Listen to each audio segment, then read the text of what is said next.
কি, এবার আপনাকে প্রবলেমটা করতে হবে। প্রবলেমটা হচ্ছে Sultana filed a money suit against Rafiq for recovery of 5 lakh টাকা।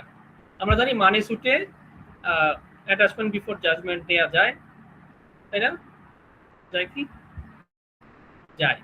তাহলে এখানে যেহেতু যায়, সুতরাং কোনো প্রবলেম নাই। প্রথমে during pendency of the suit, মামলা চলাকালীন সময়ে শি ডিসকভার্ড দ্যাট, সে জানতে পারলো রফিক হচ্ছে যার বিরুদ্ধে আপনি ডিগ্রি পাইছেন, Rafiq had began transferring his properties to his relatives. এই যে 5 লাখ টাকার ডিগ্রি, এটা জারি করতে গেলে হয়তো বা এমন হইতে পারে রফিকের যে সম্পত্তি, সেই সম্পত্তি বিক্রি করা লাগতে পারে। এখন আপনি যাতে তার সম্পত্তি বিক্রি করতে না পারেন, সে কারণে রফিক কি করা শুরু করছে, তার রিলেটিভের কাছে সম্পত্তি বিক্রি করা শুরু করছে।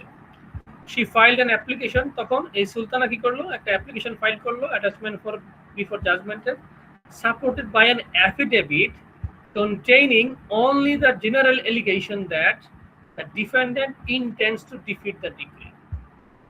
অ্যাপ্লিকেশনের মধ্যে যে অ্যাফিডেভিটটা দেওয়া হইলো, সেই অ্যাফিডেভিটে সে শুধু বললো কি, যে বিবাদী পক্ষ তার ডিক্রিকে ব্যাহত করার জন্য এই জমি বিক্রি করে দিচ্ছে। এবার আমরা আসবো ইস্যু।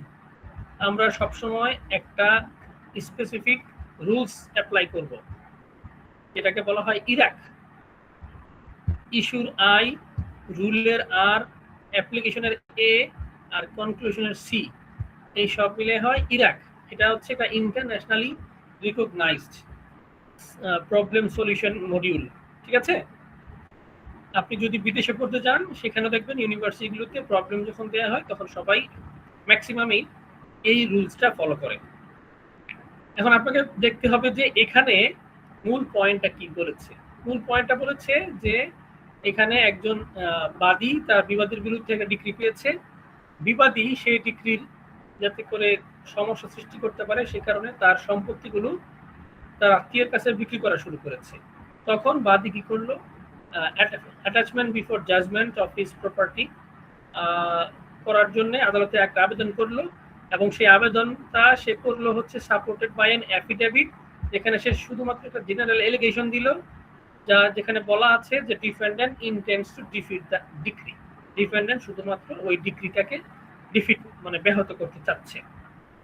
এখন আপনার ইস্যু হবে যে ওয়েদার দ্য কোর্ট শুড, এই যে লাস্টের পয়েন্টটা, এটাই হচ্ছে আপনার issue. Whether the court should কি অর্ডার বা grant attachment before judgement in favour of Sultana on the basis of a general affidavit. এখানে সব আপনি ইস্যুটা এখান থেকে বের করবেন, ঠিক আছে? On the basis of a general affidavit alleging that Rafiq intends to defeat the decree, এই সেম কথাটাই ডিফেন্ডেন্টের জায়গায় রফিক লিখে দিবেন intends to defeat the decree when Rafiq is found to be transferring his properties to relatives during the pendency of the suit। অর্থাৎ আবার এই এতটুকু না লিখলে চলবে, when Rafiq is found to be transferring, কারণ এটা লেখাই আছে, অত দরকার নাই। আপনি জাস্ট বলবেন যে এই অ্যাফিডেভিটের উপর ভিত্তি করে বা এই অ্যাপ্লিকেশনের উপর ভিত্তি করে সুলতানার পক্ষে আদালত জাজমেন্ট অ্যাটাচমেন্ট বিফোর জাজমেন্ট দিতে পারে কিনা। এবার আপনার আসতে হবে যে আইন কি বলছে, সেটা আসবে রুলে। সেকেন্ড যে প্যারা থাকবে সেটা হচ্ছে রুলস, রুলসে থাকবে আইন কি বলছে। আমরা জানি অ্যারেস্ট অ্যাটাচমেন্ট বিফোর জাজমেন্ট আছে অর্ডার 38 এর রুল 5 এ, সেখানে বলা হয়েছে the court May at any stage of A sweet direct the defendant. এটা যদি আপনার মনে থাকে আপনি লিখতে পারেন, না মনে থাকে তাহলে সংক্ষেপে লিখবেন। আমি কি বলে স্লাইডের মধ্যে দেখাইতে পারি, স্লাইডে খুব সুন্দর করে লেখা আছে যে কি কি গ্রাউন্ড থাকবে। আপনি ইচ্ছা করলে বলতে পারেন যে under rule order 38 rule 5 of the civil procedure code, the code is to in order to grant attachment before judgment or in order to কি বলে accept or grant the application for attachment before judgment, the court is to be satisfied with the following two conditions. First condition হচ্ছে কি যে the court must be satisfied that the defendant is about to dispose of the whole or any of his property, or is about to remove the whole or any part of his property from local limits of the court's jurisdiction. এই দুইটা গ্রাউন্ডে যেগুলো থাকতে হবে। আরেকটা থাকতে হবে যে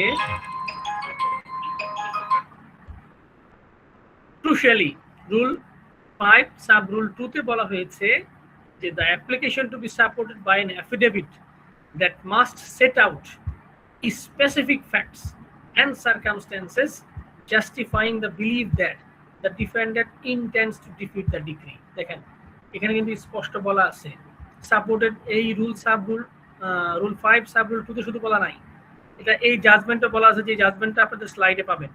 এই পয়েন্টের মধ্যে জাজমেন্টে উল্লেখ করা আছে যে a mere general or vague allegation is legally insufficient.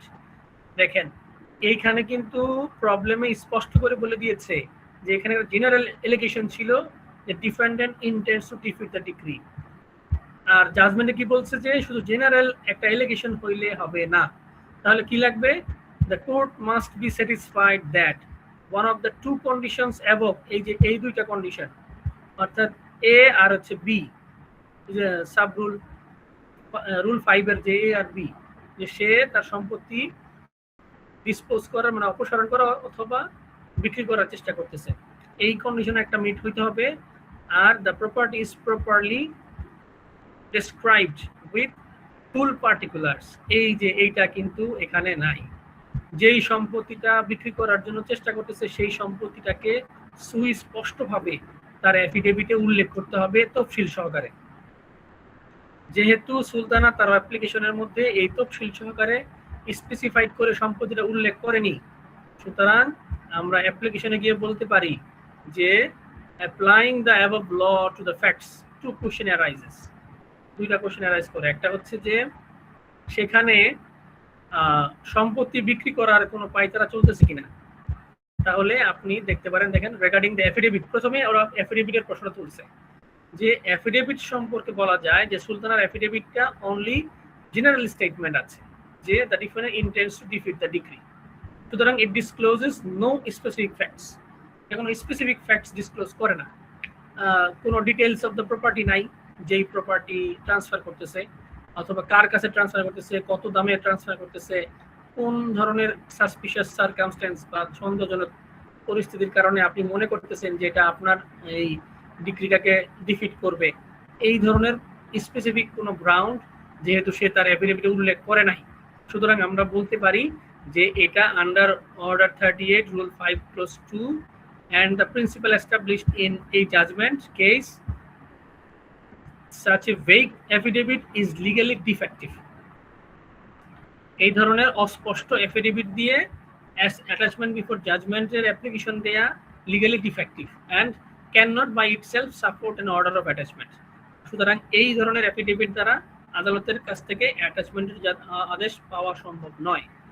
যদিও the fact of transfer to relatives is a significant indicator of dishonest intent, অর্থাৎ যদিও সত্য যে রফিক তার কিছু সম্পত্তি তার আত্মীয়স্বজনের কাছে বিক্রি করতেছে এবং এই বিক্রি করার দ্বারা বোঝা যাচ্ছে যে সে তার বিরুদ্ধে যে ডিক্রিটা হয়েছে সেই ডিক্রিটাকে ডিফিট করার চেষ্টা করছে, কিন্তু তারপরেও এইখানে তার মানে হচ্ছে যে the deficiency therefore lies not in the absence of facts.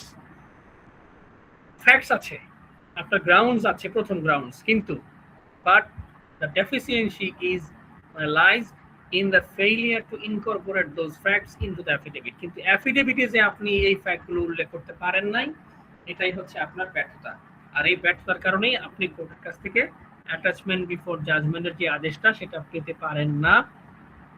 কনক্লুশনে কি আপনি বলবেন যেহেতু এই যে the court should not order attachment on, এখানে এইভাবে লিখবেন না the court should not order, এটা আমি লিখেছি বলে আপনারা লিখবেন না, আপনারা লিখবেন এভাবে যে ইট ইজ সাবমিটেড অথবা ইন মাই অপিনিয়ন অথবা in the conclusion it is my submission that, এই ওয়ার্ডগুলো লিখে রাখেন, ঠিক আছে? আমি যেগুলো ফ্রেজগুলো বলতেছি এগুলো লিখে রাখেন, ইট ইজ সাবমিটেড দ্যাট অথবা ইন মাই অপিনিয়ন অথবা অ্যাকর্ডিং টু মাই প্রপোজাল অথবা according to the conclusion that I should refer অথবা আই শুড প্রিফার, এভাবে আপনারা কি লিখতে পারতেছেন? আমি যে বললাম স্যার আরেকবার একটু বলেন। আরেকটা আবার বলি, প্রথমে লিখবেন যে কনক্লুশনের মধ্যে প্রথম শুরু করুন এইভাবে যে ইট ইজ সাবমিটেড দ্যাট, তারপরে লিখবেন। এটা হতে পারে একভাবে। সেকেন্ড হচ্ছে ইন মাই অপিনিয়ন, আপনার অপিনিয়নটা কি লাস্টে। তারপর লিখবেন যে টু কনক্লুড দ্য প্রবলেম অথবা টু কনক্লুড দিয়ে শুরু করলেন। অথবা লিখতে পারেন যে ইন মাই অপিনিয়ন, তো বললাম। তারপর লিখতে পারেন যে the opinion I should prefer in according to the problem that the opinion I should prefer on this problem that এরপর আপনার অপিনিয়নটা দিলেন, জাস্ট অপিনিয়ন দিবেন। হ্যাঁ, এখানে অন্য কোনো জাজমেন্ট দরকার নাই। তারপর আপনি লিখতে পারেন যে আদালতের এই অ্যাটাচমেন্ট বিফোর জাজমেন্টের যে আবেদনটা সেটা মঞ্জুর করা উচিত হবে না, কারণ এখানে অ্যাফিডেভিটের মধ্যে শুধুমাত্র জেনারেল এলিগেশন ছিল, কোনো স্পেসিফিক কি ছিল না, এনভায়রনমেন্ট ছিল না, বা স্পেসিফিক কোনো গ্রাউন্ড উল্লেখ করা ছিল না। ঠিক আছে, এটা আপনারা নিজেদের ভাষায় আরো সহজ করে লিখবেন। ঠিক আছে, আমি তো একবার এই যারা যারা এই যে এরকম জাজমেন্ট, এই জাজমেন্টের যে রেফারেন্স গুলো আছে এইগুলো কিন্তু হুবহু ওই আপনার স্লাইডে লেখা আছে। একটা স্লাইড পড়লেই এই পুরো কোশ্চেনের আনসার পাবেন।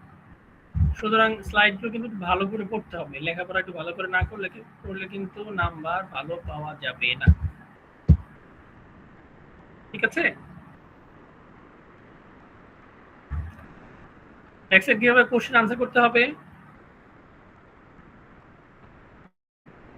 যে সকল কোশ্চেনের মধ্যে এরকম লেখা থাকবে advice the court, advice the party, advice your as a lawyer, এরকম লেখা থাকবে, সেখানে আপনি প্রবলেম বেসড আনসার করবেন।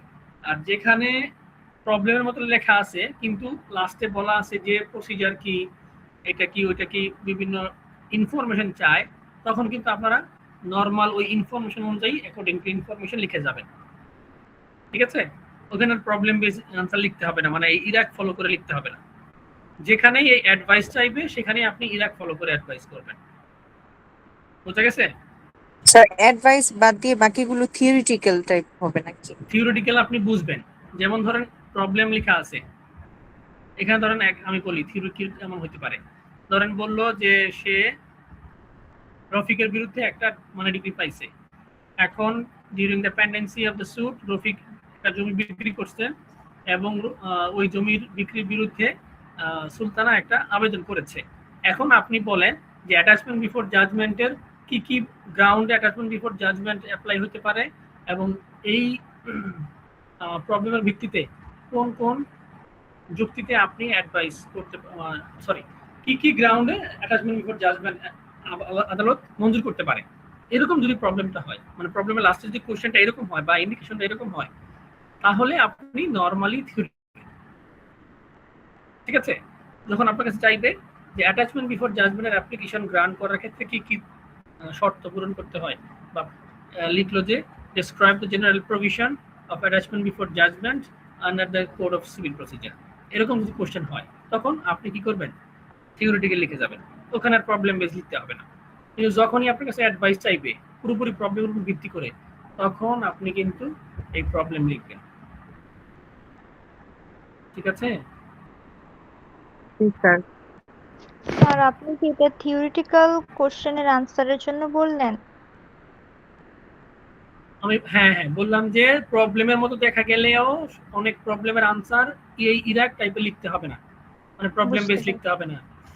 অনেক সময় দেখা যায় যে প্রবলেমের লাস্টে দেখা যায় যে কি কি পয়েন্টগুলো সে চাইছে, যদি পয়েন্টগুলো জেনারেল আনসার চাই আপনি জেনারেল আনসার দিবেন, যখন আপনাকে অ্যাডভাইস করতে বলা হবে, যখন আপনাকে লিগ্যাল অপিনিয়ন চাইবে, তখন আপনি এই ইরাক ফলো করে লিখবেন।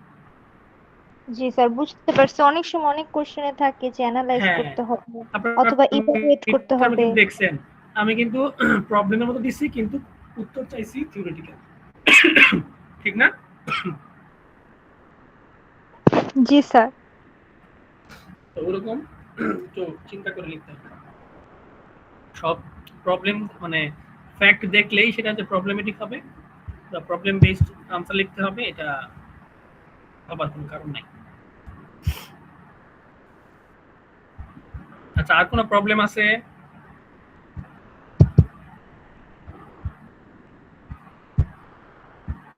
না স্যার।